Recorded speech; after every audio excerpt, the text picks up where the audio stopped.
None of us could have imagined that we would soon face a war.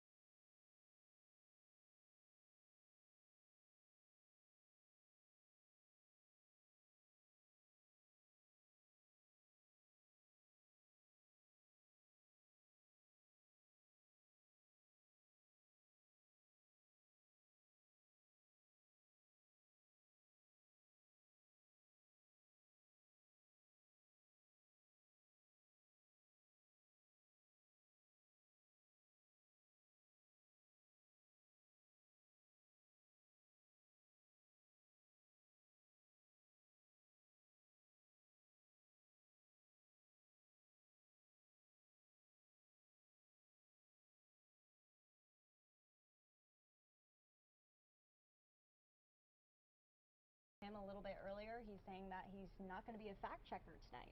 That's right. He was saying in recent reports this week that his job is to be as invisible as possible as a moderator, more of a facilitator. He said he's not going to fact check.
Good evening from the Health Education Campus of Case Western Reserve University and the Cleveland Clinic. I'm Chris Wallace of Fox News, and I welcome you to the first of the 2020 presidential debates between President Donald J. Trump and former Vice President Joe Biden. This debate is sponsored by the Commission on Presidential Debates. The commission has designed the format, 6 roughly 15-minute segments with 2-minute answers from each candidate to the first question, then open discussion for the rest of each segment. Both campaigns have agreed to these rules. For the record, I decided the topics and the questions in each topic. I can assure you, none of the questions has been shared with the commission or the 2 candidates. This debate is being conducted under health and safety protocols designed by the Cleveland Clinic, which is serving as the health security advisor to the commission for all 4 debates. As a precaution, both campaigns have agreed the candidates will not shake hands at the beginning of tonight's debate. The audience here in the hall has promised to remain silent. No cheers, no boos or other interruptions, so we, and more importantly you, can focus on what the candidates have to say. No noise except right now, as we welcome the Republican nominee, President Trump, and the Democratic nominee, Vice President Biden.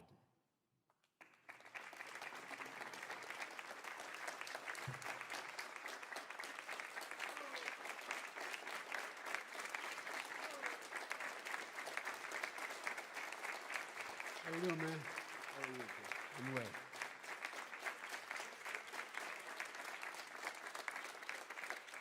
Gentlemen, a lot of people have been waiting for this night, so let's get going. Our first subject is the Supreme Court.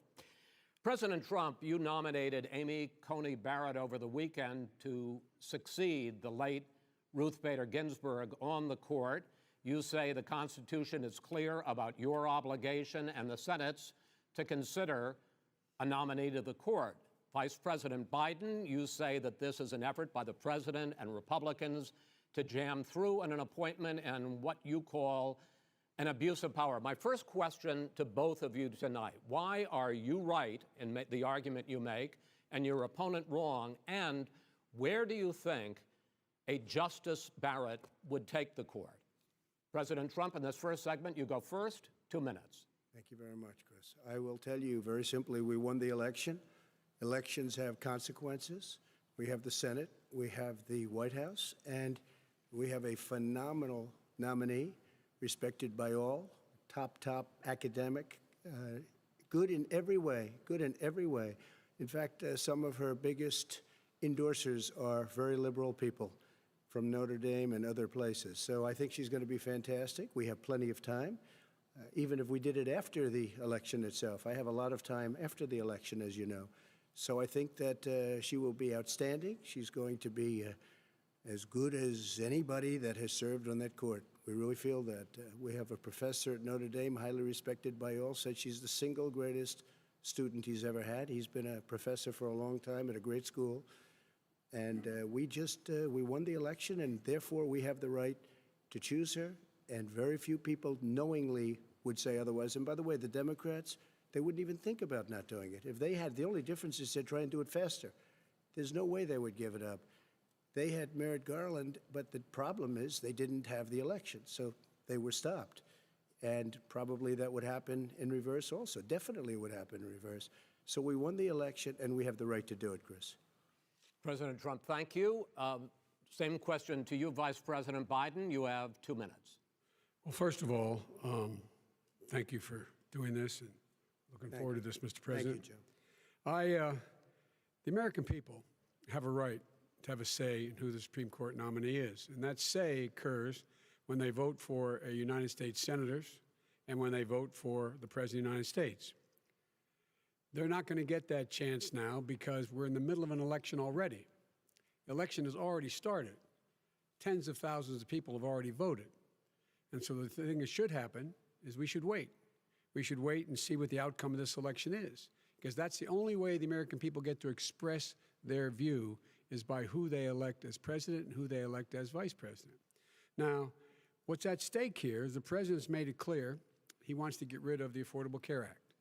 He's been running on that, he ran on that, and he's been governing on that.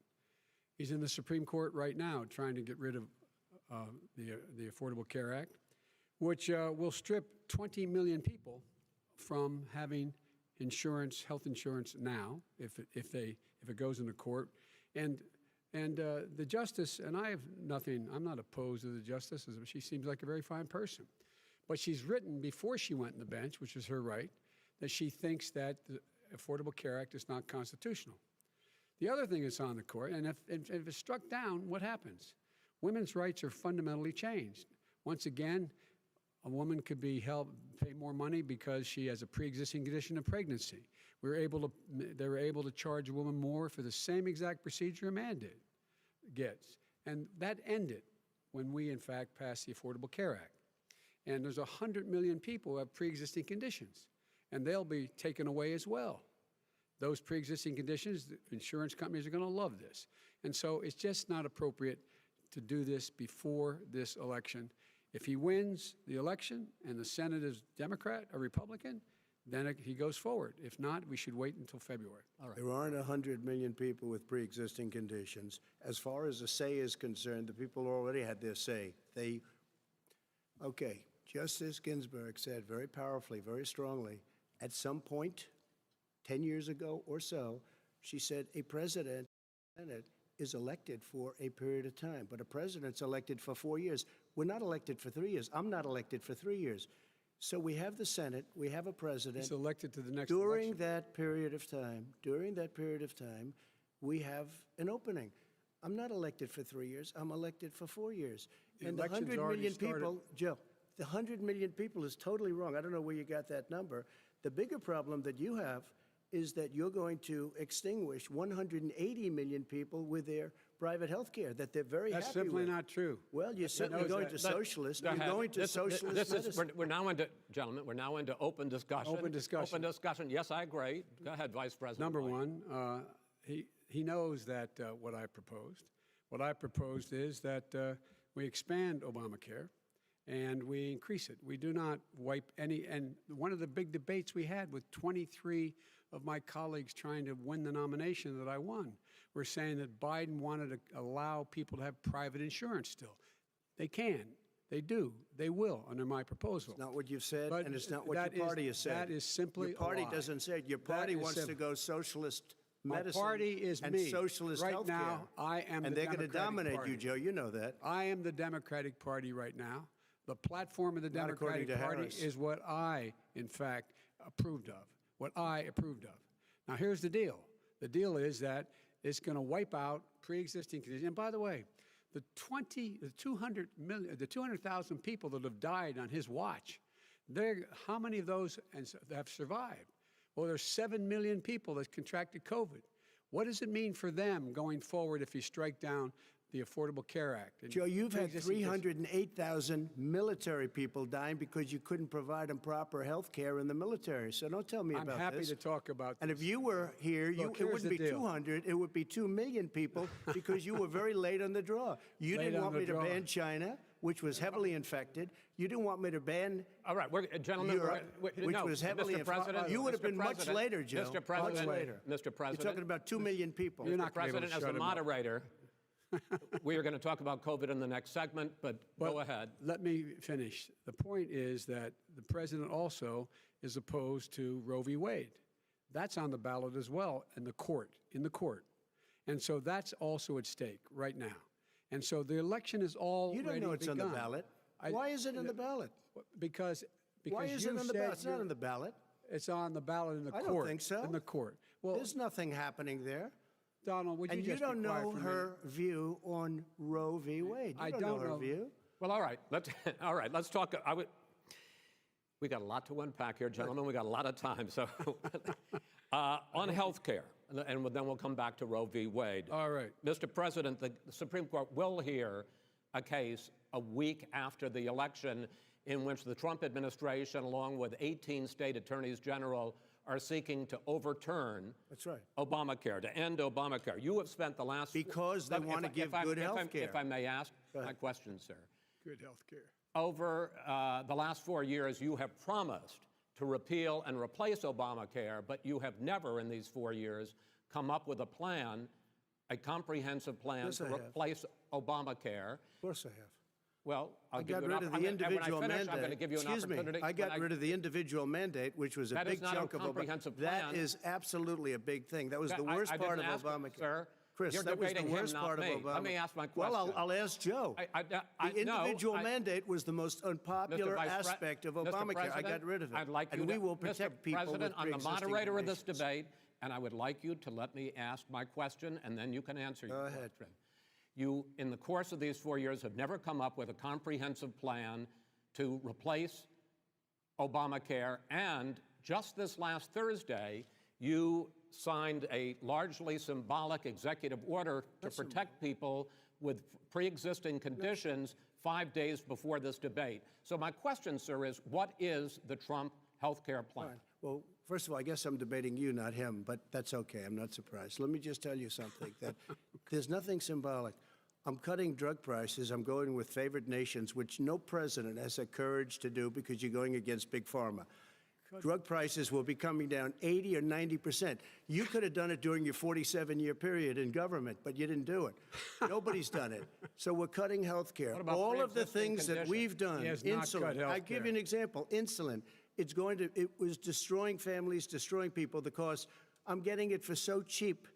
It's like water, you want to know the truth. So cheap. Take a look at all of the drugs what we're doing, prescription drug prices. We're going to allow our governors now to go to other countries to buy drugs because When in they fact- pay just a tiny fraction. As I say, of this what is we do. open discussion. No, Let but me this ask is you about, big. You'll This be is happy, big stuff. sir. You'll be happy. I'm about to pick up on one of your points to ask the Vice President, which is he points out that you would like to add a public option to Obamacare, and Yes. the argument that he makes and other Republicans make is that that is going to end private insurance. It is and not. will, if I can sorry. ask you the question, it will Not end what your party says, by the way. it will end private insurance and create a government takeover of health care. It does not. It's only for those people who are so poor they qualify for Medicaid. They can get that free in most states, except governors who want to deny people who are poor Medicaid. Anyone who qualifies for Medicare would, Medicaid would automatically be enrolled in the public option.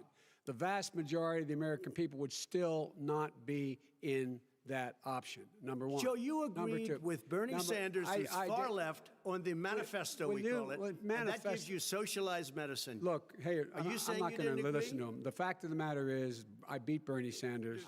Not by much. I beat him a whole hell of a lot. I'm Not by here much. standing facing you, old buddy. Pocahontas would have left Well, 2 I days tell early. you, You would have lost every primary. All he knows how to on do Super is hurt. Tuesday. You got Look, very lucky. here's the deal.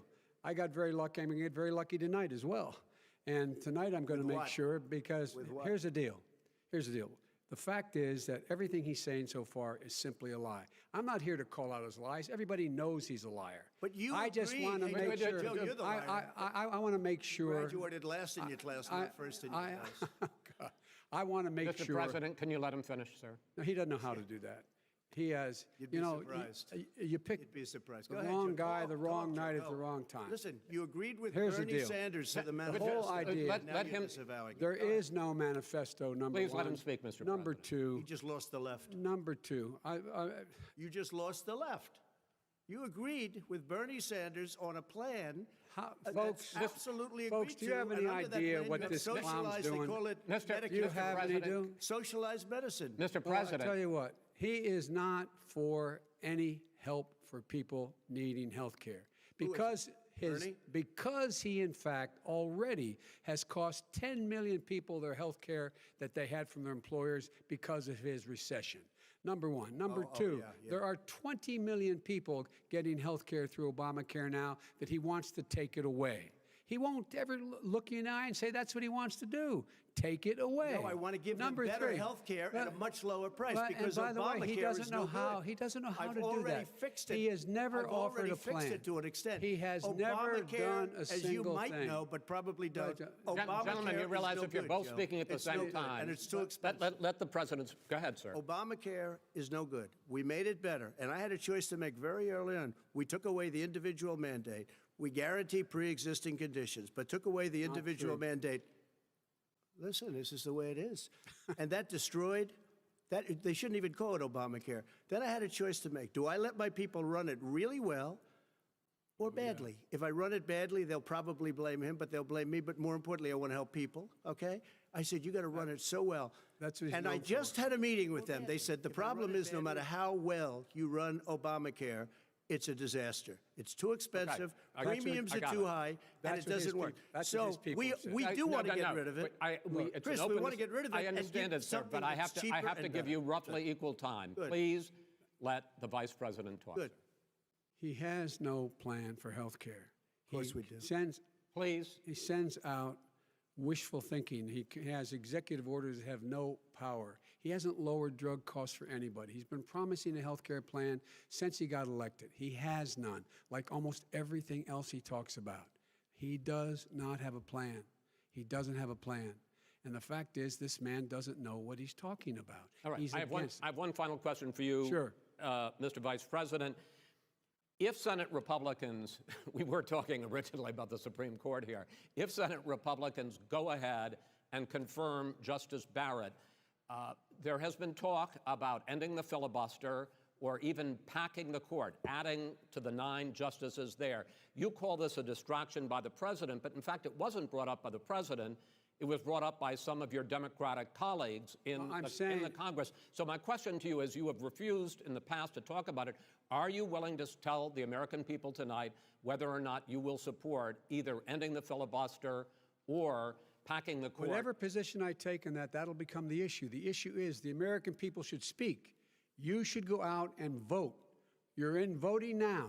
Vote and let your senators know how Are you gonna strongly pack you the feel. court? Vote now. gonna pack the Make court? sure you, in fact, let people know He doesn't you're wanna a answer the senator. question. I'm not going to answer the question Why because wouldn't you answer that because question? the You wanna question put a is lot of the new question Supreme Court is justices, the radical question, left. Will you Who shut is up, on, man? Listen, who is on your list, Joe? This Who's is on your so list? Right, gentlemen, I think This we've is ended so this. He's going to pack the unpresidential. court. but and that- he's not going to give a list. We have ended this segment. We're going to move on to the second segment. That was really a productive segment, wasn't it? Keep yapping, man. The people understand, Joe. They sure do. 47 years you've done nothing. They understand. All right. The second subject is COVID-19, which is an awfully serious subject, so let's try to be serious about it. We have had more than 7 million cases of coronavirus in the United States, and more than 200,000 people have died. Even after we produce a vaccine, experts say that it could be months or even years before we come back to anything approaching normal. My question for both of you is, based on what you have said and done so far and what you have said you would do starting in 2021, why should the American people trust you more than your opponent to deal with this public health crisis going forward?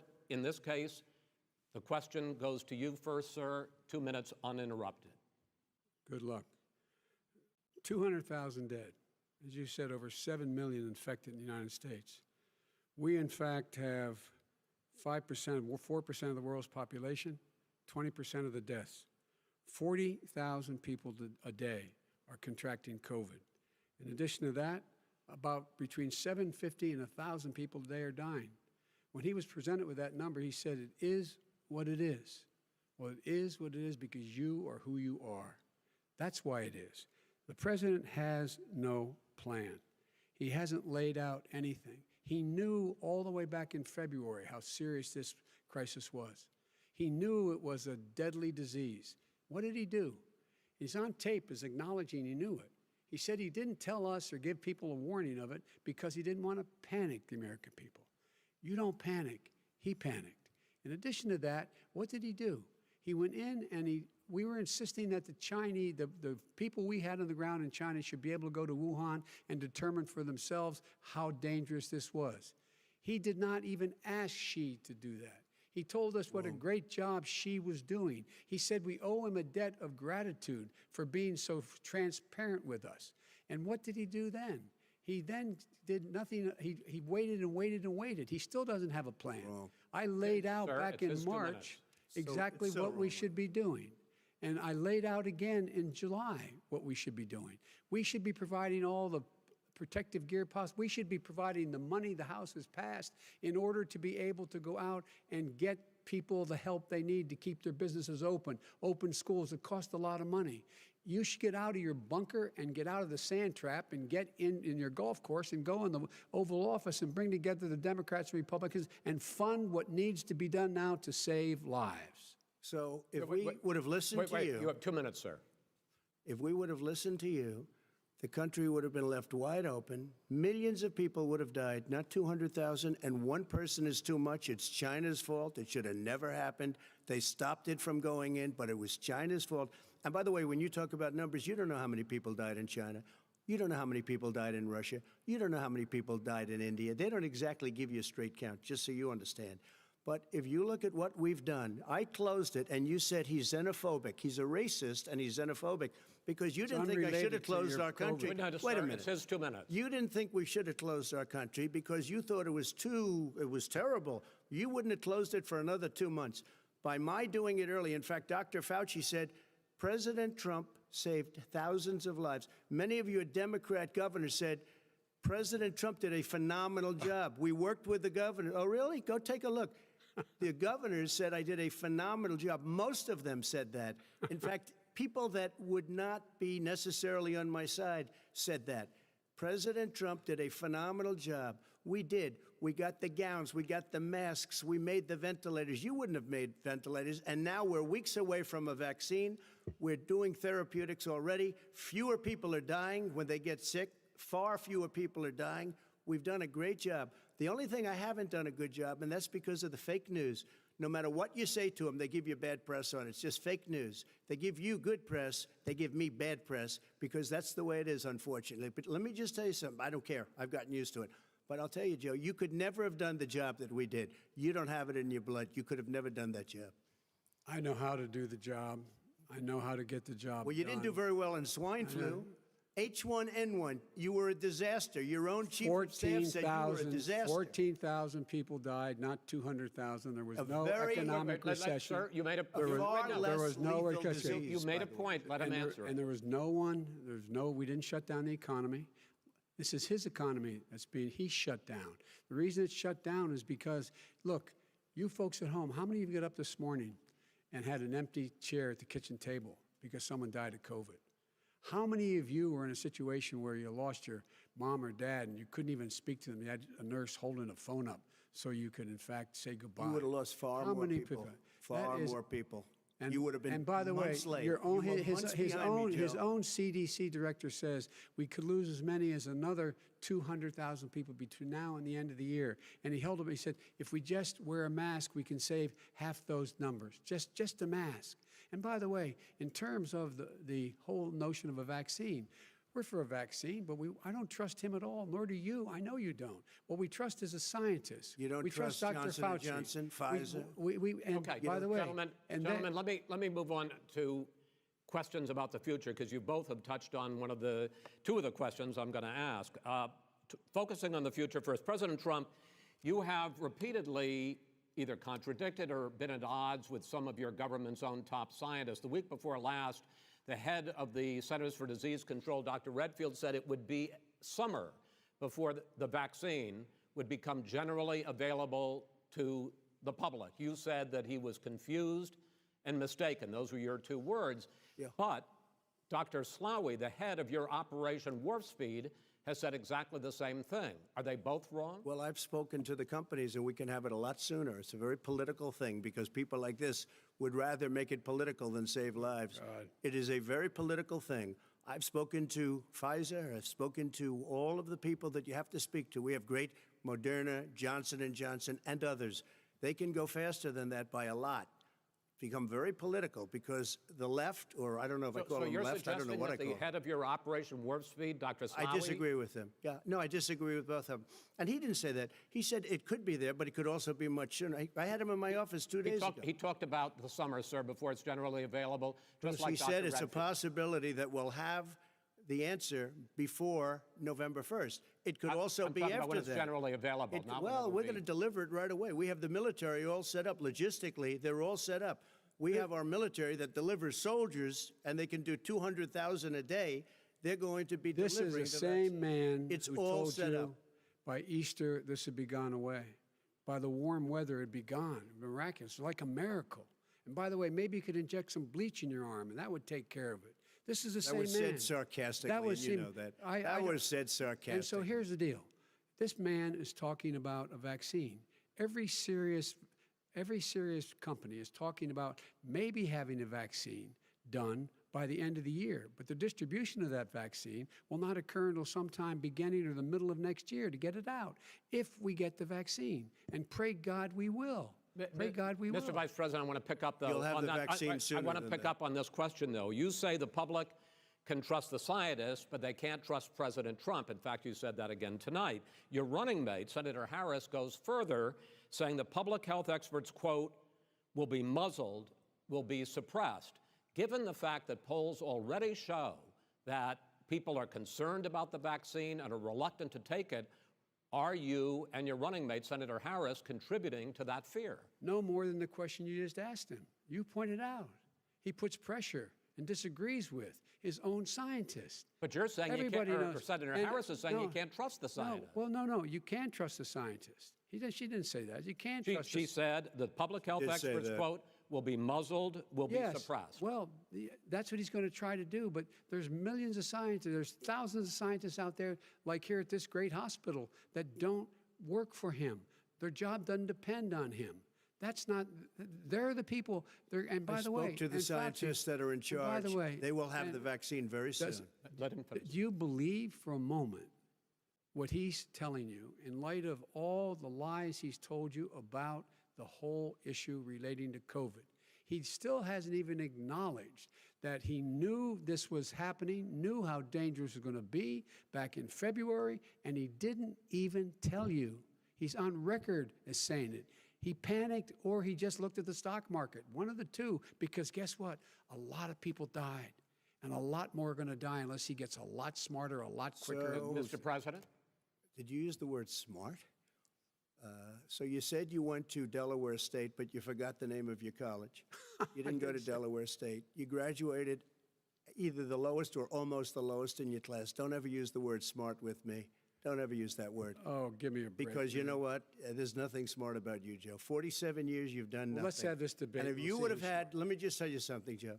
No, If you would have had the charge of what I was put through, I had to close the greatest economy in the history of our country. And by the way, now it's being built again. see, and he- it's We're going to going get up to the fast. economy in the next segment, sir. Okay. It's going up fast. I look Okay. forward to talking. When it comes to how the virus has been handled so far, the two of you have taken very different approaches, and this is going to affect how the virus is handled going forward by whichever of you ends up becoming the next president. I want to quickly go through several of those. Reopenings. Vice President Biden, you have been much more reluctant than President Trump about reopening the economy and schools. Why, sir? Because he doesn't have a plan. If I were running, I know what the plan is. You've got to provide these businesses the ability to have the money to be able to reopen with the PPE as well as with the sanitation they need. You have to Tell provide that them to Nancy plastic. Pelosi. Well, he's just shush for a minute. Tell it to The- Nancy the- Pelosi. And Schumer, by the Brian way, Chuck. Nancy Pelosi and Schumer, they have a plan. He won't even meet with them. The Republicans won't meet with him in the Okay. Senate. Let And he sits on his golf course. And I mean, literally, think about it. You probably play think more than about I it. do, Joe. What about this question of reopenings and the fact? Well, he wants to shut down this country, and I want to keep it open. And we You did ju- a he great just thing by admitted shutting he it shut down. it down. Wait a minute, Let Joe. him Let me finish, shut sir. you down for a second, Joe, just for 1 second. He wants to shut down the country. We just went through it. We had to because we didn't know anything about the disease. Now we found that elderly people with heart problems and diabetes and different problems are very, very vulnerable. We learned a lot. Young children aren't. Even younger people aren't. We've learned a lot. But he wants to shut it down. More people will be hurt by continuing. If you look at Pennsylvania, if you look at certain states that have been shut down, they have Democrat governors all. One of the reasons they're shut down is because they want to keep it shut down until after the election on November 3rd. I want to move on to another because subject. it's a I want to move political on to thing. another I've subject. got to But respond. those, I but wanna those move, states, gentlemen, I those wanna move states on to are another not subject. doing well that are shut down Which is right gotta now. now. respond to that. President Wants to shut Trump, down the you whole have country. begun to increasingly question the effectiveness of masks as a disease preventer. And in fact, recently you have cited the issue of waiters touching their masks and touching plates. Are you questioning No, I think the masks efficacy are okay. of You have masks? to understand, if you look, I mean, I have a mask right here. I put a mask on, when I think I need it.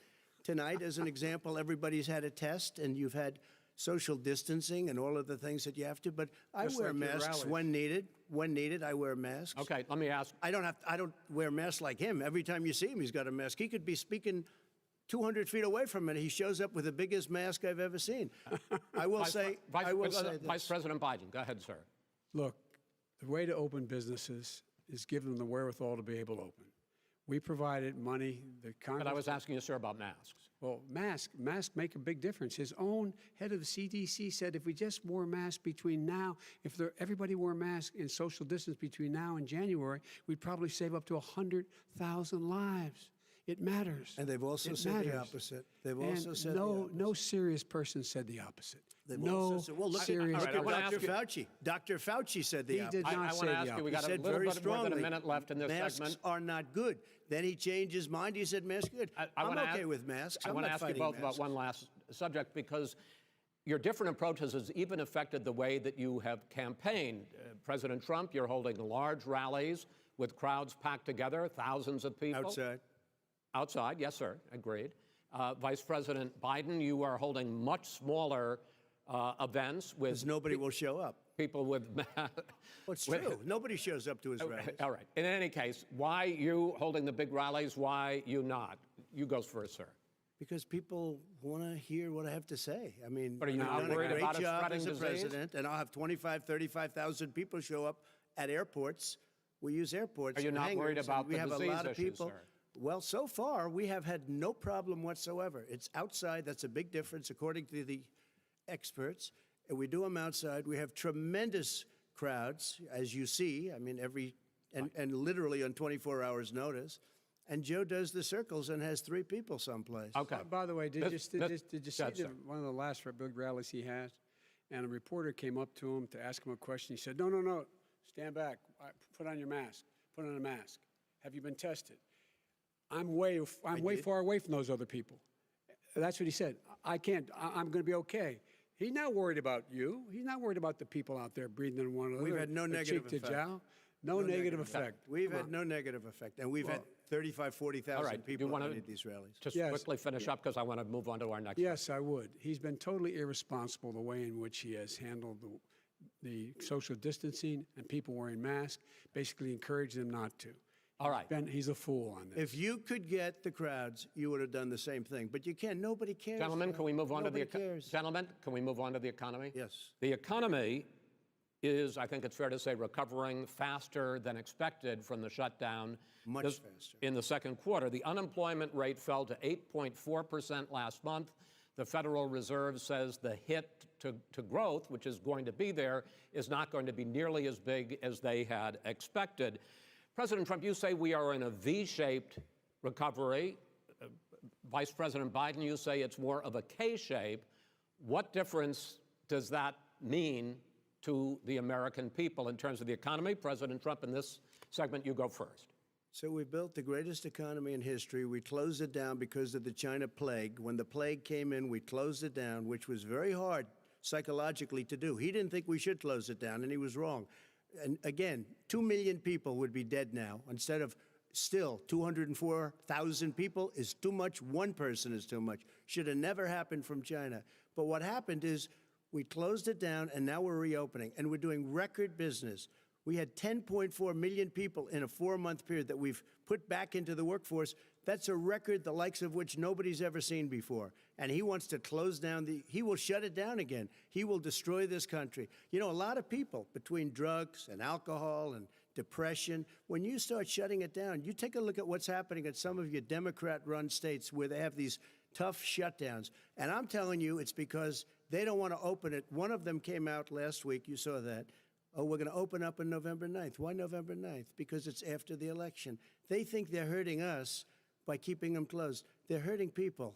People know what to do. They can social distance. They can wash their hands. They can wear masks. They can do whatever they want. But they got to open these states up. When you look at North Carolina, when you look, and these governors are under siege, Pennsylvania, Michigan, and a couple of others, you got to open these states up. It's not fair. You're talking about almost, it's like being in prison. And you look at what's going on with divorce.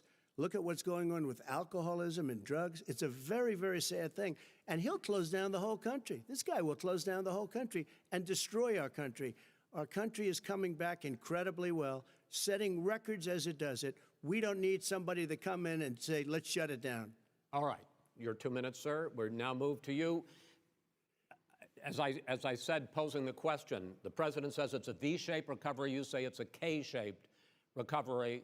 What's the difference? The difference is millionaires and billionaires like him in the middle of the COVID crisis have done very well.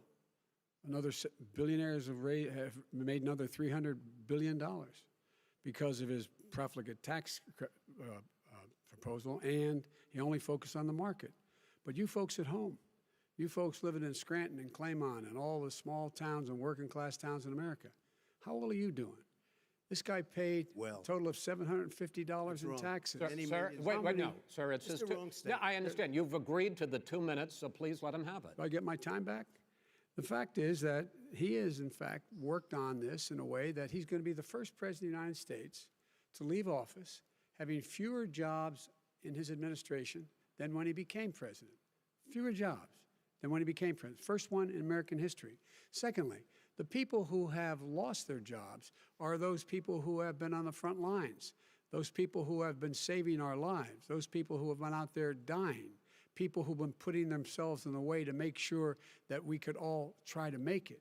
And the idea that he is insisting that we go forward and open when you have almost half the states in America with a significant increase in COVID deaths and COVID cases in the United States of America. And he wants to open it up more. Why does he want to open it up? Why doesn't he take care of the American? You can't fix the economy until you fix the COVID crisis. And he has no intention of doing anything about making it better for you all at home in terms of your health and your safety. Schools, why aren't schools open? Because it costs a lot of money to open them safely. You know, they were going to give, his administration was going to give the teachers and school students masks. And then they decided, no, couldn't do that because it's not a national emergency. Not a national emergency. They've done nothing to help small businesses. Nothing. They're closing. 1 in 6 is now gone. He ought to get on the job and take care of the needs of the American people so we can open safely. All right. Your time is up, sir. Well, we are going to get to... I have to respond to that. Well, you both had 2 minutes, sir. Excuse me, he made a statement. So did you. People want their schools, people want their schools open. They don't want to be shut down. They don't want their state shut down. They want their restaurants. I look at New York. It's so sad what's happening in New York. It's almost like a ghost town. And I'm not sure it can ever recover what they've done in New York. People want their places open. They want to get back to their lives. They'll be careful, but they want their schools open. I'm the one that brought back football. By the way, I brought back Big Ten football. It was me, and I'm very happy to do it. And all right, people of Ohio are very proud of me. And you know how I found out? When he took gentlemen, we're going to ad. get to your economic plans going forward in a moment. But first, Mr. President, as you well know, there's a new report that in 2016, the year you were elected president, and 2017, your first year as president, that you paid $750 a year in federal income tax each of those years. I know that you pay a lot of other taxes, but I'm asking you the specific question. Is it true that you paid $750 in federal income taxes each of those 2 years? I paid millions of dollars in taxes, millions of dollars of income tax. And let me just tell you, there was a story in one of the papers. I paid $38 million 1 year. I paid $27 million. Show us your tax returns. I went... you'll see it as soon as it's finished. You'll see it. You know, if you want to go to the Board of Elections. There's a 118-page or so report that says everything I have, every bank I have, I'm totally under-leveraged because the assets are extremely good, and we have a very, I built a great company. I'm asking you a specific question, which is... let me tell you... I understand all of that. I understand all of that. No, Mr. President. Go ahead. I'm asking you a question. Will you tell us how much you paid in federal income taxes in 2016 and 2017? Millions of dollars. You paid millions of dollars? Millions of dollars, So yes. not 750? Millions of dollars, and you'll get to see it. And you'll get to see it. But let me just tell you, Chris, let me just tell you something, that it was the tax laws. I don't want to pay tax. Before I came here, I was a private developer. I was a private business people. Like every other private person, unless they're stupid, they go through the laws, and that's what it is. He passed a tax bill that gave us all these privileges for depreciation and for tax credits. We build a building and we get tax credits like the hotel on Pennsylvania Avenue. You get a massive, which, by the way, was given to me by the Obama administration, if you can believe that. Now, the man got fired right after that happened. But Vice President Biden, you want to respond? Yeah, I do want to respond. Look, the tax code that made him, put him in a position that he pays less tax than a school teacher on the money a school teacher makes, is because of him he says he's smart because he can take advantage of the tax code. And he does take advantage of the tax code. That's why I'm going to eliminate the Trump tax cuts. And I'm going to eliminate those tax cuts and make sure that we invest in the people who, in fact, need the help. People out there need help. But why didn't you do it over the last 25 years? Because you weren't president. Because you weren't president screwing things up. You were a senator. And You're by the way, worst you were president America has ever had. Hey, Come Joe, on. let me just tell you, Joe, I've done more in 47 months. I've done more than you've done in 47 years, Joe. We've done things that you never even thought of doing, including fixing the broken military that you gave me, including taking care of your vets. Mr. President, we're talking about the economy. I'd like to ask you about your plans going forward because, Mr. Vice President, your economic plan, if you were to be elected president, focuses a lot on big government, big taxes, big spending. I want to focus first on the taxes. You propose more than $4 trillion over a decade in new taxes on individuals making more than $400,000 a year and on corporations. President Trump says that that kind of an increase in taxes is going to hurt the economy as it's just coming out of a recession. Well, just take a look at what the analysis done by Wall Street firms. Points out that my economic plan would create 7 million more jobs than his in 4 years, number one. And number two, it would create an additional $1 trillion in economic growth because it would be about buying American. That we're going to make, the federal government spend $600 billion a year on everything from ships to steel to buildings and the like. And under my proposal, we're going to make sure that every penny of that has to be made by a company But respectfully, in America. sir, I'm talking about taxes, not spending. By the way, I'm going to eliminate a significant number of the tax. I'm going to make the corporate tax 28%. It shouldn't be 21%. You have 91 companies, in the Fortune 500 who don't pay a single penny in tax, making billions of dollars. Why didn't you do it before when you were vice president with Obama? Because you, in fact, passed that. That was your tax proposal. I got it done. And you know what happened? Yeah, you got it done. Our economy boomed like it's never boomed The economy is Mr. busted. President, Let me finish. Mr. President, let me pick up on that. You would continue your free market approach, lower taxes, more deregulation, correct? Not lower taxes for the American people. But let me. Excuse me. But in Obama's, you talk about the economy booming. It turns out that in Obama's final 3 years as president, more jobs were created, 1.5 million more jobs than in the first 3 years of your presidency. They had the slowest recovery since economic recovery since 1929. It was the slowest recovery. Also, they took over something that was down here. All you had to do is turn on the lights and you pick up a lot. But they had the slowest economic recovery since 1929. Let me tell you about the stock market. When the stock market goes up, that means jobs. It also means 401ks. If you got in, if you ever became president with your ideas, you want to terminate my taxes, I'll tell you what, you'll lose half of the companies that have poured in here will leave, and plenty of companies that are already here, they'll leave for other places. They will leave, and you will have a depression, the likes of which you've never seen. Look, we inherited the worst recession short of a depression in American history. I was asked to bring it back. We were able to have an economic recovery that created the jobs you're talking about. We handed him a booming economy. He blew it. It wasn't booming. Blew it. He blew it. It wasn't booming. It was the weakest recovery since 1929.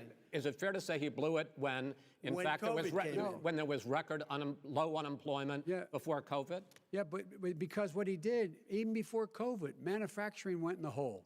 Manufacturing went in the hole. Excuse number me, one. Chris. Wait. Number two. Chris. Number three. They said it would take. No, you're on number two. No.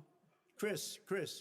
They said it would take a miracle to bring back manufacturing. I brought back 700,000 jobs. They brought back nothing. They gave up on manufacturing. We Part did of not my agree. standard fare. I'm the guy He that brought totally back gave the up on automobile manufacturing. industry. All right, let him. We brought back, I was asked to bring back Chrysler and General Motors. We brought them back right here in the state of Ohio and Michigan.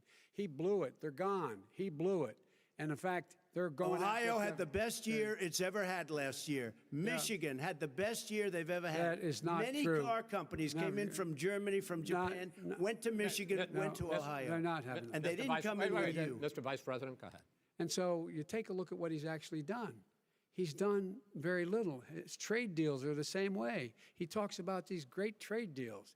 You know, he talks about the art of the deal. China's perfected the art of the steal. We have a higher deficit with China now than we did before. We have the highest trade deficit China with ate Mexico. your lunch, down All right, gentlemen, 18%. China ate your lunch, Joe. And no wonder your son goes in and he takes out billions of dollars, to manage. He makes millions of dollars. And also, Simply while we're not at it, true. why is it, just out of curiosity, the mayor of Moscow's wife gave your son $3.5 million. is What not did he true. do to deserve it? That What is did he do with Burisma none to of that deserve is true. $183,000? None You've of asked that your is question, true. let him answer. None of that is true. It's Oh, really? been He didn't totally get No, $3.5 hey, million? Mr. President, It's Mr. totally- President, please. You've totally asked a question. discredited. Totally discredited. And by the way, Well, wait, he didn't get No, no. $3.5 million, Joe? Mr. Vice, He got Mr. $3.5 President, million. it is not true. Oh, Here's- really? Mr. Oh. President, But, it's an open discussion, please. Now, It's a fact. Well, There's- it you is have not a raised an fact. issue. Let the been Vice totally President answer. discredited. Did There was a Burisma pay him report. $183,000 a month with no experience in energy? Mr. Look, President, my job? son did nothing wrong at Burisma. I think he did. and Mr. the only President, guy that let did him something- answer. He doesn't want to let me answer because he knows I have the truth. His position has been totally, thoroughly discredited. who? And The media? By everybody. Well, by the By the media, media, by our because they refuse to allies, by talk the about it World because they're Bank, embarrassed. by everyone has discredited. Matter of fact, Mr. even the people President, who please stop. testified under oath. So let me under ask you oath, this, under- Joe. under No, no, oath. go ahead, Mr. I'm listening to even the you. people under. He got $3.5 he million from testified- Moscow. He testified under oath in his administration, said, I did my job and I did it very well. Oh, I really? did it I'd like to know honorably. who they are. Well, I'll give you the list I'll of the fire people who them. testified. No, go ahead, sir. Sure, you've already fired most of them because they did a good job. Some people don't well, do a good here's job. With you, Go they ahead. say You that- get here's the wait a deal. minute. You get the final word, Mr. Well, it's hard to get any word in with this clown. Excuse me, this Hey, this let me just person. say, Joe. No. I'm Mr. President. I'm $3.5 Mr. million, President. Joe. That is simply Why did not he true. deserve $3.5 million It from did- Moscow? Look, here's the deal. We want to talk about families and ethics. I don't want to do that. I mean, his family we could talk about all night. His family's My already. family, No, let him go. my family already lost wrote- a fortune by coming down and helping Go us ahead. with Go ahead, government. sir. And that's such a. they're right that's here. a- Mr. that's President. such Every a great. single one of them lost This a is not fortune about by my coming and family or helping his us family. with It's government. about your family, They the didn't collect American people. $3.5 million He for doesn't. nothing. That's not true. It doesn't want to talk about what you need. You, the American people. It's about you. That's what we're talking about you here. should All right, Take that's Not the end about of the, here. that's the end of the Shouldn't have segment. taken the money. We're moving on. He didn't take them. Well, Vice it's a very- President, but Chris, no, can I be honest? It's a very important Try to be question. honest. No, I- He I- stood good up. No, he stood up, the answer to and the he question is no. threatened Ukraine. No, sir. With $1 billion, Sir, if you don't that get rid of is the If you're- press. you know what? You're, wait, absolutely not stop. You're on true. tape doing it. You're going to You're on have tape. True. Gentlemen. Is- I hate to raise Chris, my voice, but he's on it seems tape. to be, why should I be different than the two of you? So here's the Got a deal. good point. We have 6 segments. We have ended that segment. We're going to go to the next segment. In that segment, you each are going to have 2 uninterrupted moments. In those 2 uninterrupted minutes, Mr. President, you can say anything you want. I'm going to ask a question about race, but if you want to answer about something else, go ahead. But I think that the country would be better served if we allowed both people to speak with fewer interruptions. I'm appealing to you, sir, to do that. Well, and him too. Well, frankly, you've been doing more interrupting Well, that's than all he right, has. but he does plenty. Well, less than, sir, less there's than. plenty. No, less than you have. Let's please continue on. The issue of race. Vice President Biden, you say that President Trump's response to the violence in Charlottesville 3 years ago, when he talked about very fine people on both sides, was what directly led you to launch this run for president. Oh, yeah, sure. President Trump, you have often said that you believe you have done more for black Americans than any president, with the possible exception of Abraham Lincoln. My question for the two of you is, why should voters trust you rather than your opponent to deal with the race issues facing this country over the next 4 years? Vice President Biden, you go first.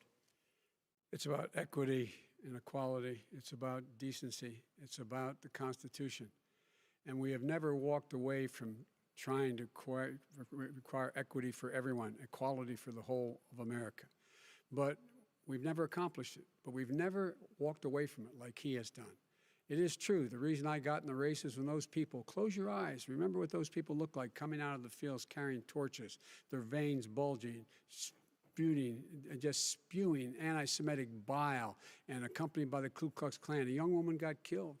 And they asked the president what he thought. He said there were very fine people on both sides. No president has ever said anything like that. It is whose now, minutes, sir. Second point I'd make to you is that when Floyd was killed, when Mr. Floyd was killed, there was a peaceful protest in front of the White House. What did he do? He came out of his bunker, had the military use tear gas on him so he could walk across to a church and hold up a Bible. And then what happened after that? The bishop of that very church said that it was a disgrace. The general who was with him said all he ever wants to do is divide people, not unite people at all. This is a president who has used everything as a dog whistle to try to generate racist hatred, racist division. This is a man who, in fact, you talk about helping African Americans.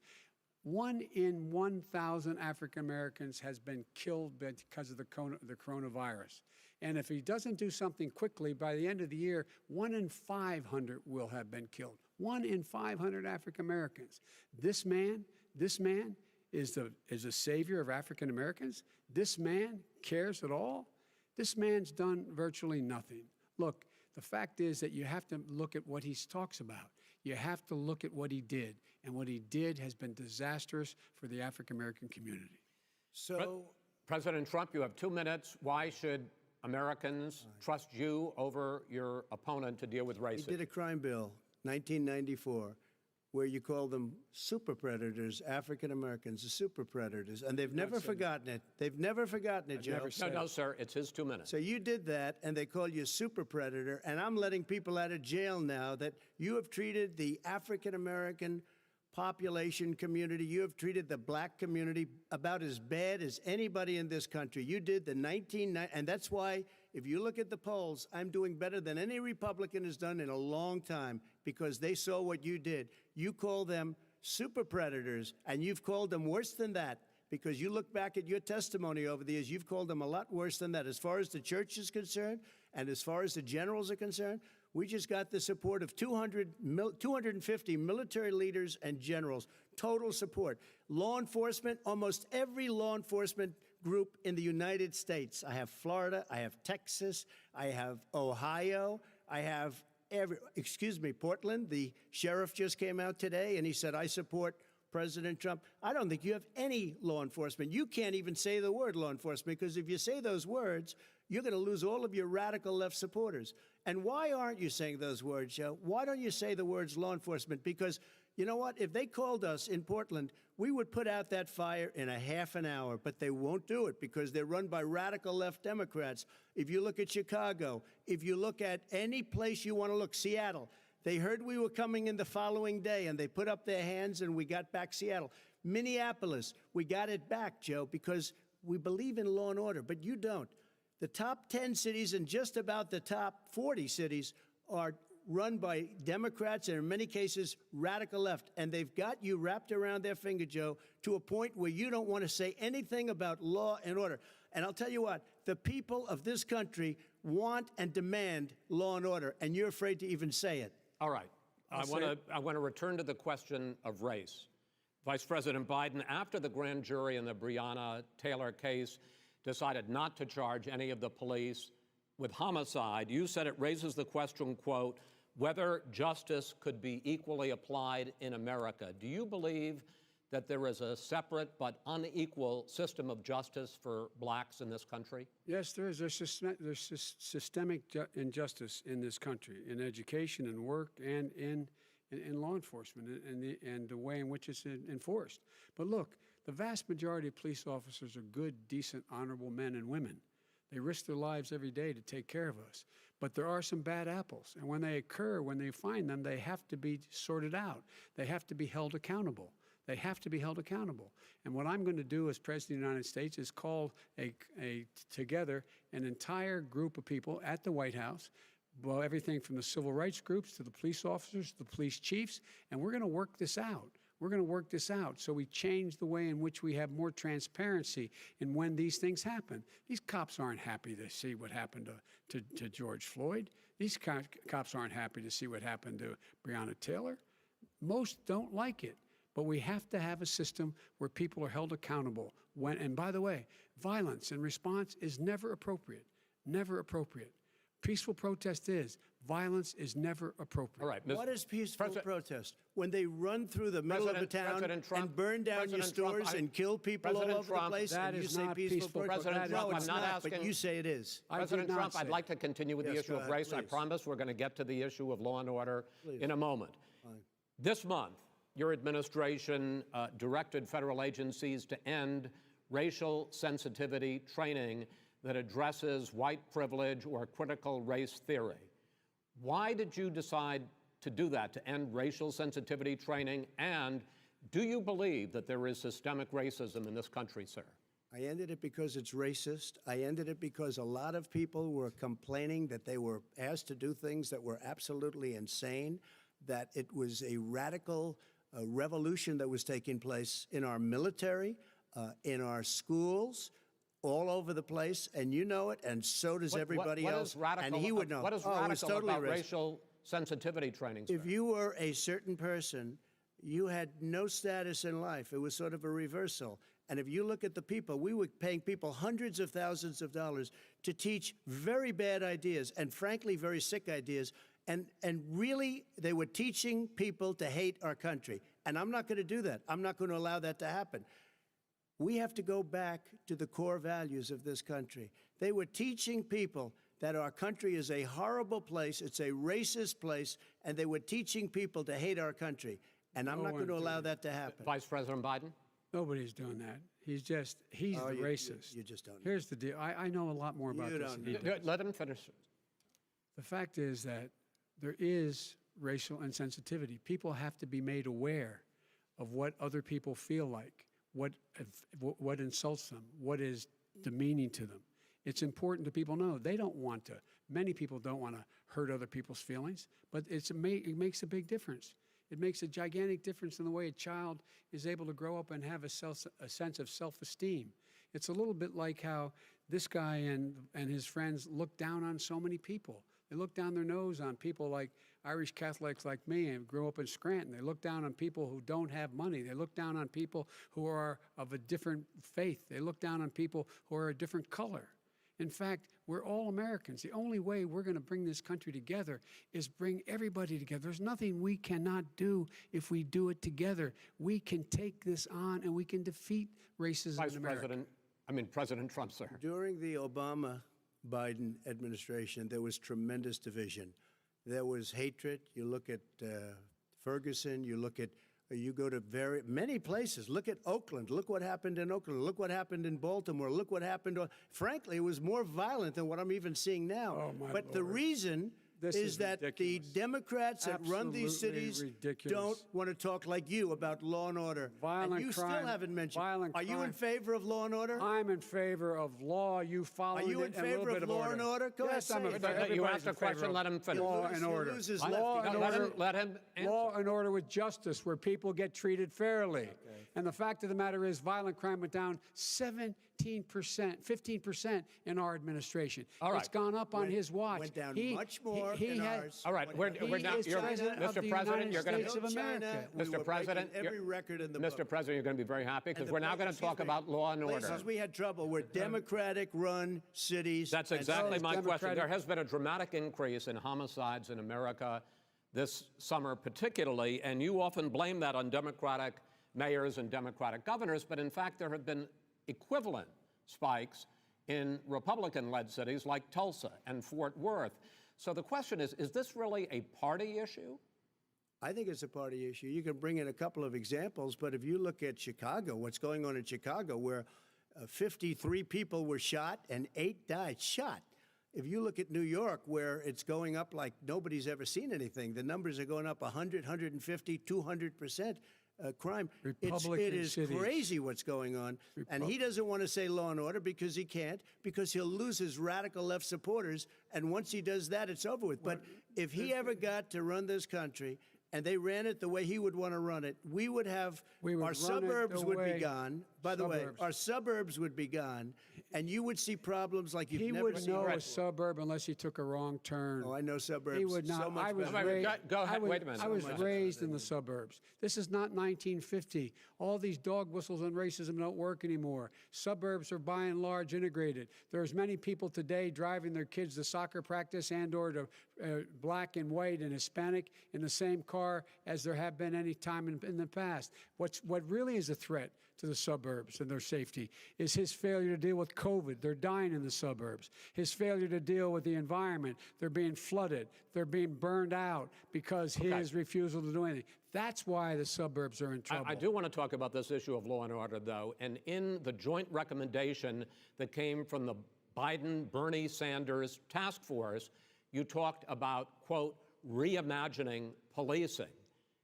Yeah. First of all, what does reimagining policing mean, and do you support? It means.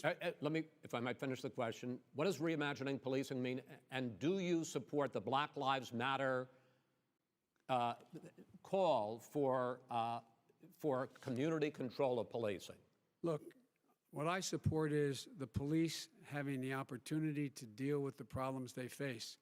And I'm totally opposed to defunding the police officers.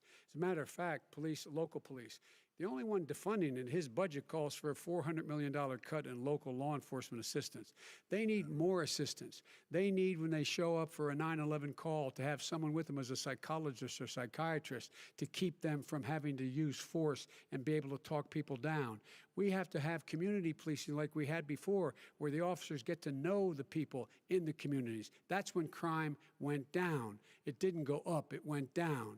And so we have to be engaged. That's not what they're talking about, Chris. That's not what they're talking about. He's talking about defunding the police. That is not true. He doesn't have any law support. Look, he has no law enforcement that's not support. true. Almost that's nothing.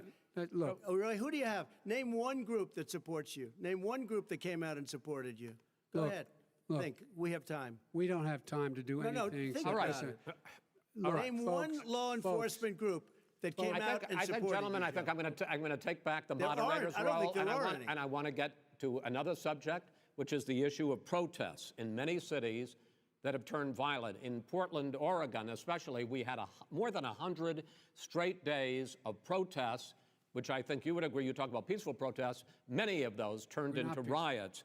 Mr. Vice President, you say that people who commit crimes should be held accountable. The question I have, though, is, as the Democratic nominee, and earlier tonight you said that you are the Democratic Party right now, have you ever called the Democratic mayor of Portland or the Democratic governor of Oregon and said, hey, you got to stop this, bring in the National Guard, do whatever it takes, but you stop the days and months of violence in Portland? I don't hold public office now. I am a former vice president. I've made it clear. I've made it clear in my public statements that the violence should be prosecuted. It should be prosecuted, and anyone who commits it. But should you've be never prosecuted. called for the people, the leader. Excuse me, sir. You have never called for the leaders in Portland and in Oregon to call and bring in the National Guard and knock off 100 days of riots. They can, in fact, take care of it if he just stay out of the way. Look here. Oh, really? Oh, really? Here's the thing. I sent in the U.S. Marshals to get the killer of the young man in the middle of the street. They shot him, and for 3 days, President Trump, Portland wouldn't do anything. I had to send in the U.S. Marshals. They took care of business. Go ahead, sir. And by the way, you know, his own former spokesperson said, you know, riots and chaos and violence help his cause. That's what this is all about. I don't know who said that. I do. Who? I think Kellyanne Conway. I don't think she said that. She said that. And so here's the But here's the point. Go ahead, the point is that that's what he is, keeps trying to rile everything up. He doesn't want to calm things down. Instead of going in and talking to people and saying, let's get everybody together, figure out how to deal with this. What's he do? He just pours gasoline in the fire constantly, and every single solitary time. And to end this, button up this segment, I'm going to give you a minute to answer, sir. You have repeatedly criticized. I have to answer his statement. No, you have His repeatedly. statement. Wait, you have just 1 No, second. you've been talking You back made and a forth. statement. I'm asking you. I would love to end it. sir. I would love to end it, and You we know, if would you want to very switch seats. We would very quickly. We could do that, but I'd I'm send in I'm- the National Guard, it would be over. There'd be no problem. Okay, But they good. don't want to accept the National Guard. You have repeatedly criticized the vice president for not specifically calling out Antifa and other left-wing That's right. extremist groups. But are you willing tonight to condemn white supremacists and militia groups and to say that they need to stand down and not add to the violence in a number of these cities, as we saw in Kenosha and as we've seen in Portland? Sure, Are you I'm willing prepared to do that, specifically but do it? Well, I go would ahead, say, sir. I would say almost everything I see is from the left wing, not from the right wing. So what are you saying? I'm willing to do anything. I want to see Well, peace. then do it, sir. Say it. Do it. Say it. Do you want to call him? What do you want to call him? Give me a name. Give me a White name. Go ahead. supremacists Who and would white you like me to supremacists. condemn? White Proud Boys. supremacists and right Proud militia. Boys, stand back and stand by. But I'll tell you what. Somebody's got to do something about Antifa and the left, because this is not a right-wing problem. His This own is a left-wing. FBI director This said is a the threat left-wing of problem. white Go ahead, sir. supremacists. Antifa's an idea, not an organization. you gotta be not kidding. militia. That's what really? his It's an idea. His Okay. FBI director Gentlemen, said. Well, we're then gonna- you know what? No, He's no, we're done, sir. We're moving on to the next. We're Everybody moving. gives you When a bat advice hits in you your over the head, that's not administration. an idea. Everybody in Antifa your is bad. administration tells you the truth has a bad idea. Can I tell you what? You have no ideas. Antifa is a dangerous, All right, radical gentlemen, group. we're now moving on to the Trump And and you ought to be Biden careful with records. them. They'll overthrow you. When in a 2 president, seconds. I'm going to ask a question. When the president seeks a second term, it is generally a referendum on his record. But Vice President Biden, you like to quote one of your dad's sayings, which is, don't compare me to the Almighty, compare me to the alternative. And in this case, sir, you are the alternative. Looking at both of your records, I'm going to ask each of you, why should voters elect you president over your opponent? In this segment, President Trump, you go first, 2 minutes. Because there has never been an administration or president who has done more than I've done in a period of 3.5 years. And that's despite the impeachment hoax. And you saw what happened today with Hillary Clinton, where it was a whole big con job. But despite going through all of these things, where I had to fight both flanks and behind me and above, there has never been an administration that's done what I've done. The greatest, before COVID came in, the greatest economy in history, lowest unemployment numbers. Everything was good. Everything was going. And by the way, there was unity going to happen. People were calling me for the first time in years. They were calling and they were saying, it's time maybe. And then what happened? We got hit, but now we're building it back up again. A rebuilding of the military, including Space Force and all of the other things. A fixing of the VA, which was a mess under him. 308,000 people died because they didn't have proper health care. It was a mess. And we now got a 91% approval rating at the VA, our vets. We take care of our vets. But we've rebuilt our military. The job that we've done, and I'll tell you something, some people say maybe the most important.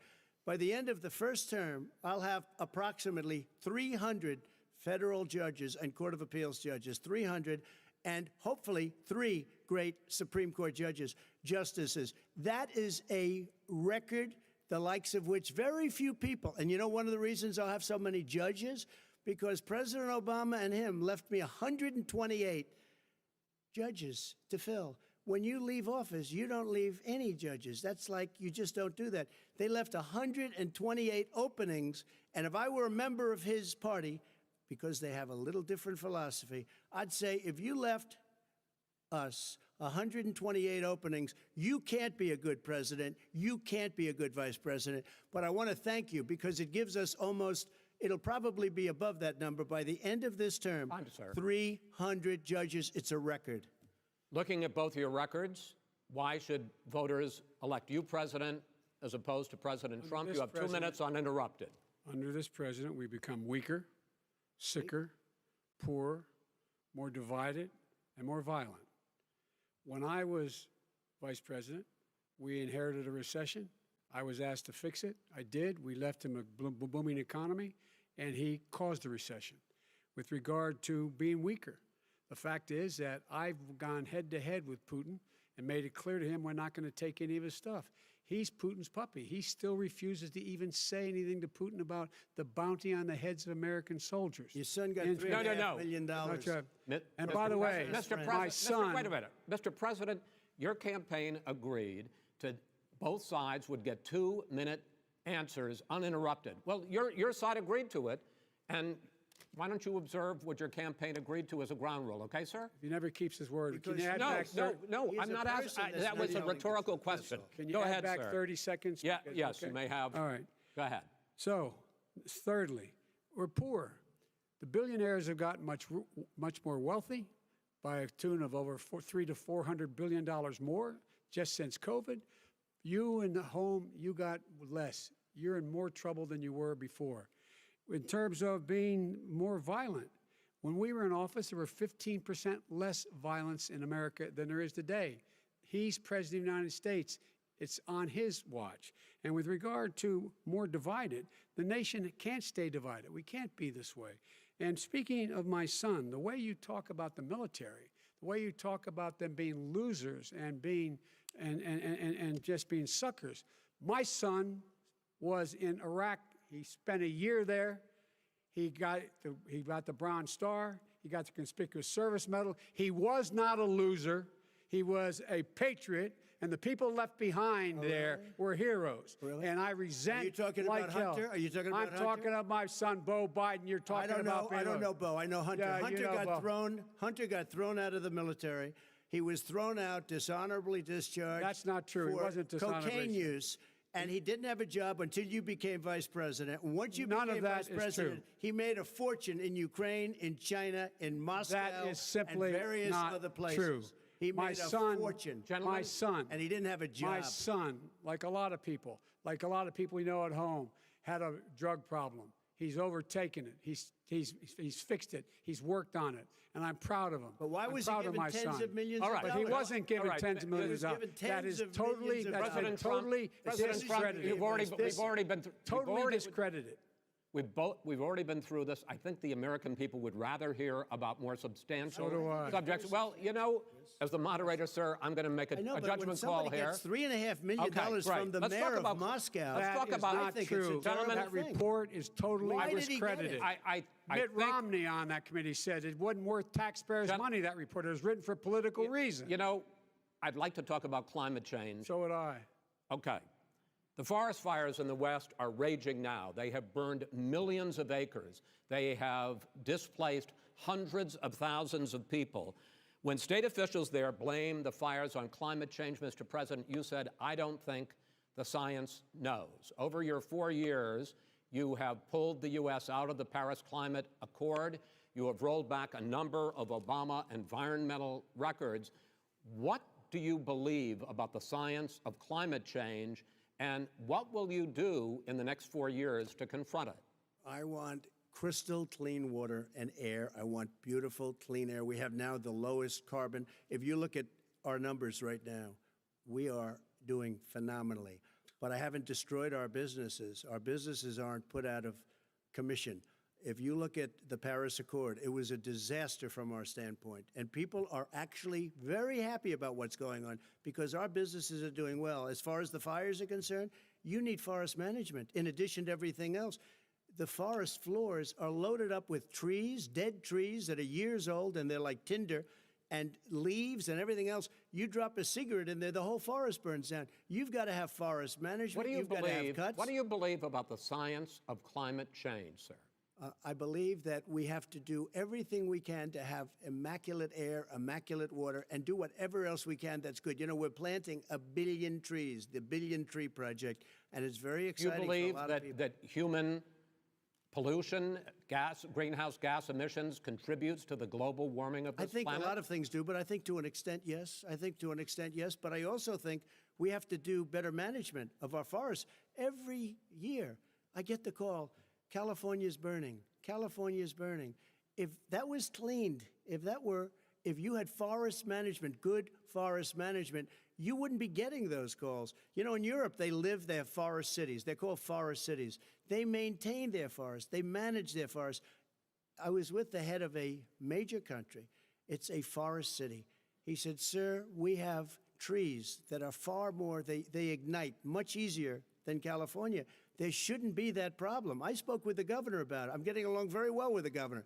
But I said, you know, at some point, you can't every year have hundreds of thousands of acres of land just burned to the ground. But, sir, that's burning down because of a lack of management. But, sir, if you believe in the science of climate change, why have you rolled back the Obama Clean Power Plan, which limited carbon emissions in power plants? Why have you relaxed? Because it was driving energy prices through the sky. Why have you relaxed fuel economy standards that are going to create more pollution from cars and trucks? Well, not really, because what's happening is the car is much less expensive and it's a much safer car, and you're talking about a tiny difference. And then what would happen, because of the cost of the car, you would have at least double and triple the number of cars purchased. We have the old slugs out there that are 10, 12 years old.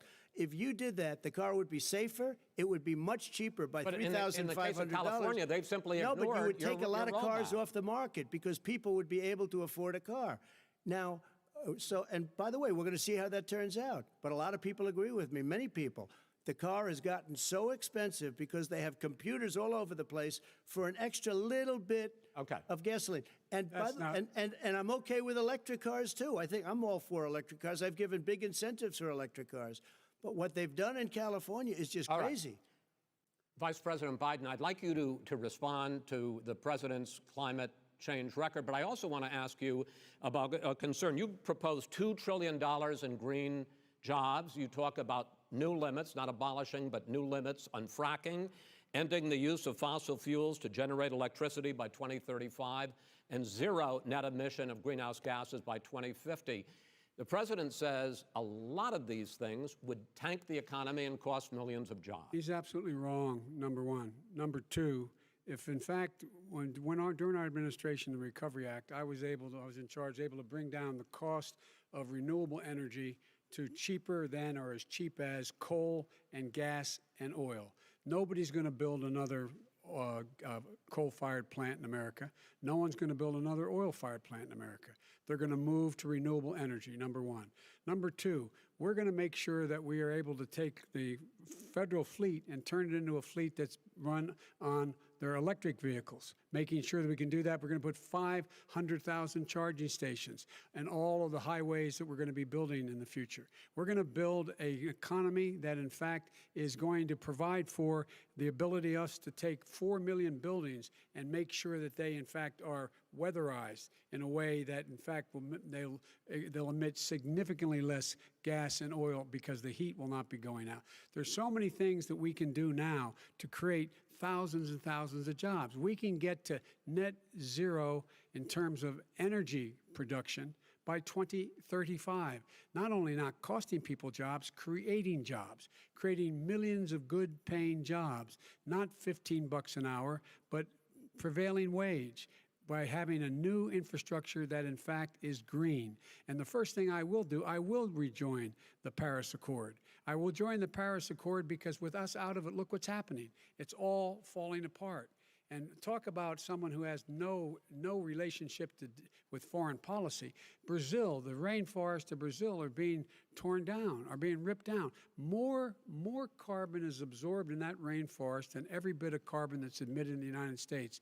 Instead of doing something about that, I would be gathering up and making sure we had the countries of the world coming up with $20 billion and say, here's $20 billion. Stop tearing down the forest. And if you don't, then you're going to have significant economic consequences. What about the argument that President Trump basically says that you have to balance environmental interests and economic interests, and he's drawn his line? Well, he hadn't drawn a line. He still, for example, he wants to make sure that methane's not a problem. You can now emit more methane without it being a problem. Methane. This is a guy who says that you don't have to have mileage standards for automobiles that exist now. This is a guy who says that, well, the fact that it's all true. And here's the deal. He's talking about the Green New Deal, and it's not $2 billion or $20 billion, as you said. It's $100 trillion. I'm talking about where they the want to rip Biden down plan. Go for a buildings minute, and then you can go. and rebuild the building. No, It's the that is dumbest, not- most that ridiculous, is not where the case. airplanes are out of minute, sir. business, That's it. where two-car systems are out, where they Not want to true. take out the cows, too. Not You know, that's not true. true either, right? Not this is true.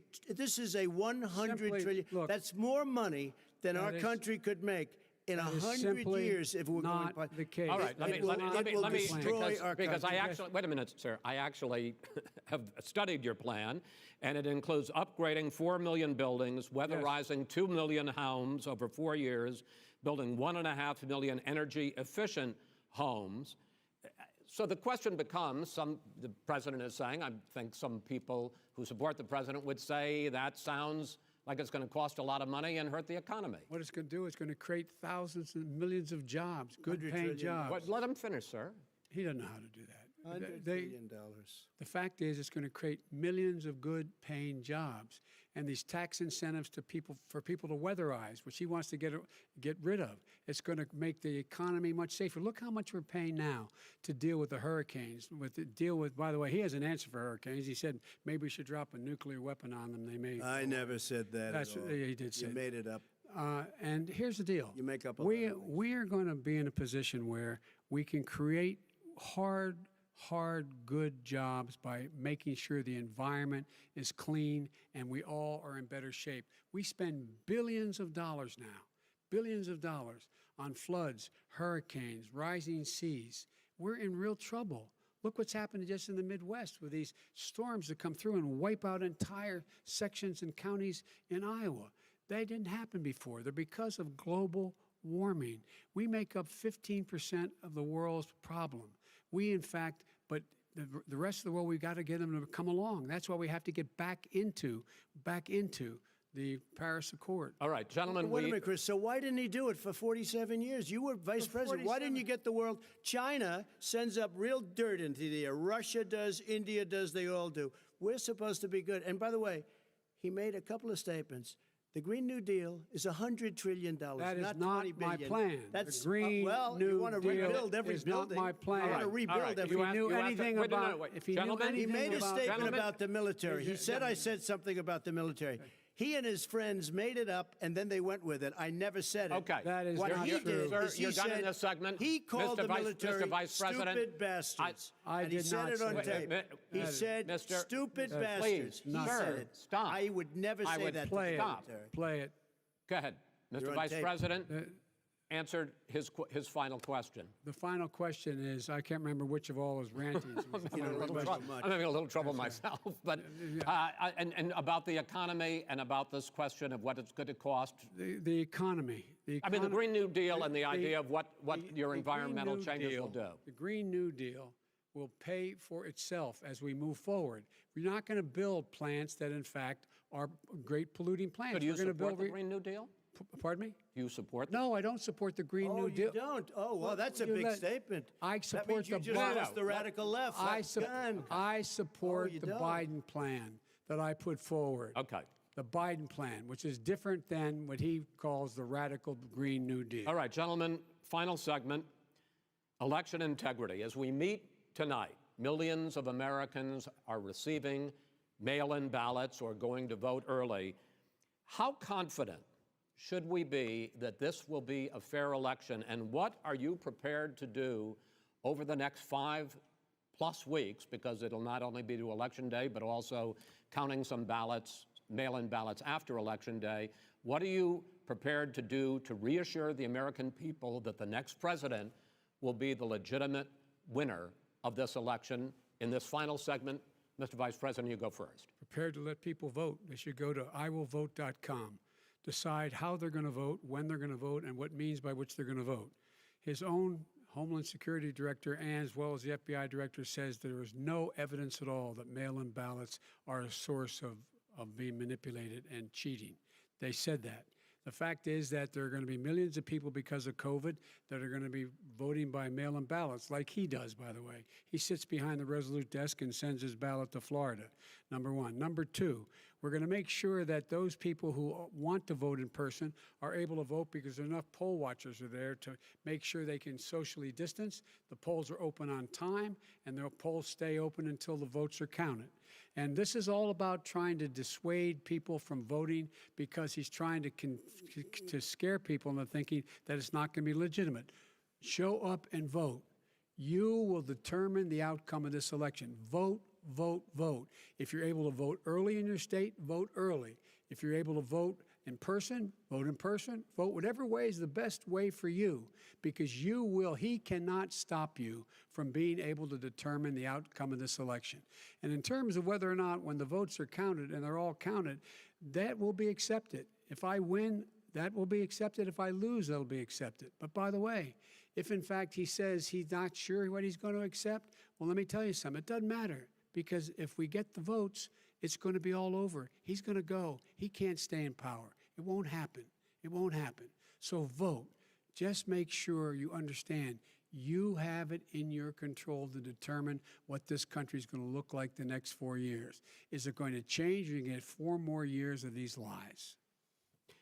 Mr. President, 2 minutes. So when I listened to Joe talking about a transition, there's been no transition from when I won. I won that election.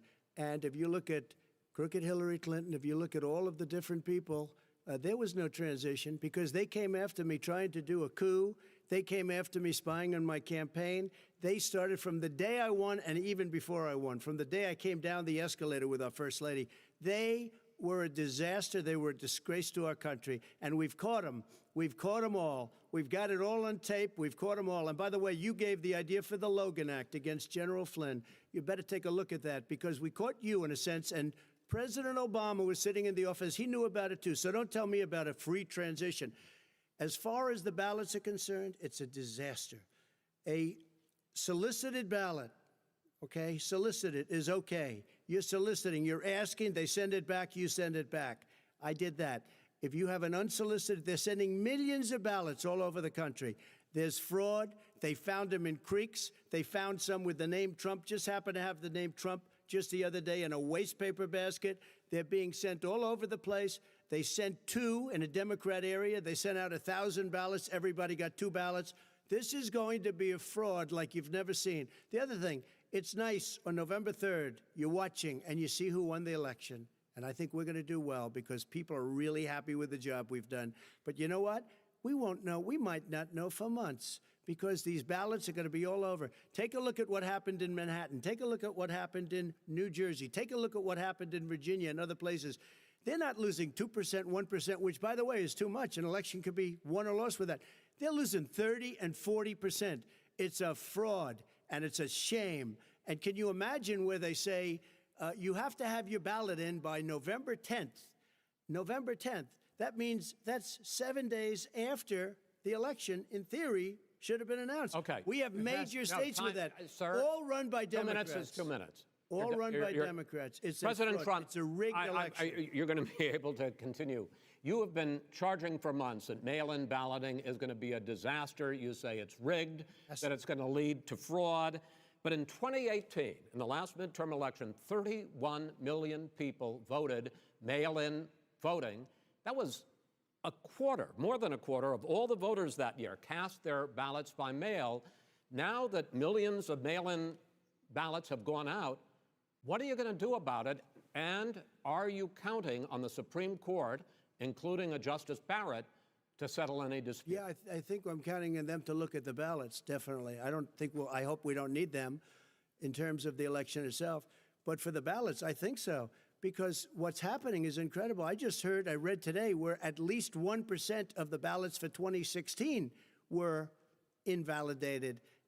They take them, we don't like them, we don't like them. But they throw them out left and right. There are millions of ballots going out right now. What you do is you go and vote. You do a solicited ballot, and that's okay, or you go and vote. I'm asking you about the fact that millions of people You go and vote. You go and vote. But like what I'm they, saying is, like they used to in the old. Millions of people. You either do, Chris, a solicited ballot where you're sending it in, they're sending it back, and you're sending. They have mailmen with lots of it. Did you see what's going on? Take a look at West Virginia. Mailmen selling the ballots. They're being sold. They're being dumped in rivers. this is a horrible thing for our country. There is no. This is not. There is no. This is evidence not of going to that. end well. There is Okay. no This evidence is of that. not going Vice to President end well. Biden- 5 states fact, have had go ahead, sir. mail-in ballots for the last decade or more. 5, including 2 Republican states. And you don't have to solicit the ballot. It's sent to you. It's sent to your home. What we're saying is, they're saying is that it has to be a postmark by the time, by Election Day. If it doesn't get in till the 7th, 8th, 9th, it still should be counted. He's just afraid of counting the votes because he knows You're the wrong. outcome. You're wrong. No, love I counting want to the continue with you on I this, love Vice counting the President votes. Biden. Chris, he's so wrong when he makes a statement like that. Excuse me, Vice President Biden, the biggest problem, in fact, over the years with mail-in voting has not been fraud historically. It has been that sizable numbers, sometimes hundreds of thousands of ballots are thrown out because they have not been properly filled out, or there is some other irregularity, or they missed the deadline. So the question I have is, are you concerned that the Supreme Court with a Justice Barrett will settle any dispute? I'm concerned that any court would settle this because here's the deal. When you get a ballot and you fill it out, you're supposed to have an affidavit. If you didn't know, you have someone say that this is me.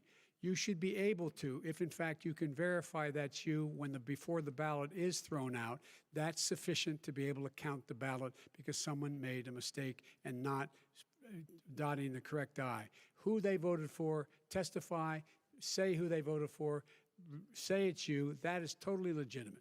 All right. Excuse me, Chris, when you have 80 million ballots Gentlemen, I have a final sent in question. and swamping the system, you know it can't be done. You know it can't. And already All there's right. been So now, fraud. Mail service delivers wait a minute, gentlemen. In the 185 final million question pieces of is, mail a day. million in 8 ballots. states, we can keep talking. In it's 8 a states, disgrace. election workers are prohibited, currently by law, 8 states, from even beginning to process ballots, even take them out of the envelopes and Yes. flatten them until Election Day. That means that it's likely, because there's going to be a huge increase in mail-in balloting, that we are not going to know on election night who the winner is, that it could be days, it could be weeks. Could be months. Until we find out who the new president is. So first for you, sir, finally for the vice president, I hope neither of you will interrupt the other.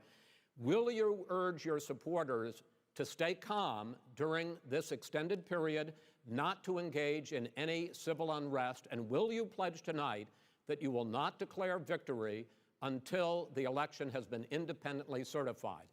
President Trump, you go first. I'm urging my supporters to go into the polls and watch very carefully because that's what has to happen. I am urging them to do it. As you know, today there was a big problem. In Philadelphia, they went in to watch. They're called poll watchers, a very safe, very nice thing. They were thrown out. They weren't allowed to watch. You know why? Because bad things happen in Philadelphia, bad things. And I am urging my people. I hope it's going to be a fair election. If it's a fair election, urging them what? I am 100% on board. But if I see tens of thousands of ballots being manipulated, I can't go along with that. And I'll tell you what, does that from mean, a not go common along? sense, Does that mean I'll you're going tell to you tell what your it means. people to take to the It means you street? have a fraudulent election. You're And what are sending you out gonna do? 80 And million what would you ballots. do about that? They're not equipped to. These people aren't equipped to handle it. Number one. Number two, Okay. they cheat. They cheat. Hey, they found ballots in a waste paper basket 3 days ago, and they all had the name military ballots. They were military. They all had the name Trump on them. Vice President think Biden, that's good? Vice President Biden, final question for you. Will you urge your supporters to stay calm while the vote is counted, and will you pledge not to declare victory until the election is independently certified? Yes, and here's the deal. We count the ballots, as you pointed out. Some of these ballots in some states can't even be opened until Election Day. And if there's thousands of ballots, it's going to take time to do it. And by the way, our military, they've been voting by ballots since the end of the Civil War, in effect. And that's what's going to happen. Why was it not? Why is it for them somehow not fraudulent? It's the same process. It's honest. No one has established at all that there is fraud related to mail-in ballots, that somehow it's a fraudulent process. It's already been established. Take Take a look at Carolyn Maloney's race I in asked Manhattan. you had an opportunity Look to at respond. Carolyn Monroe. Go ahead. They have no idea what Vice happened. President Biden, go ahead. He has no idea what he's talking about. Here's the deal. The fact is, I will accept it, and he will too. You know why? Because once the winner is declared after all the ballots are counted, all the votes are counted, That'll be the end of it. That'll be the end of it. And if it's me, in fact, fine. If it's not me, I'll support the outcome. And I'll be a president not just for the Democrats. I'll be a president for Democrats and Republicans. And this guy, I want to see an honest ballot count. Gentlemen, you say that's the end of Chris, it? This is the end of this debate? Honest ballot count. We're And going to I think leave he it does there. too. To be continued as in more debates as we go on. President Trump, Vice President Biden, it's been an interesting hour and a half. I want to thank you both for participating in the first of 3 debates that you have agreed to engage in. We want to thank Case Western Reserve University and the Cleveland Clinic for hosting this event. The next debate, sponsored by the Commission on Presidential Debates, will be 1 week from tomorrow, October 7th, at the University of Utah in Salt Lake City. The 2 vice presidential nominees, Vice President Mike Pence and Senator Kamala Harris, will debate at 9 p.m. Eastern that night. We hope you watch. Until then, thank you and good night.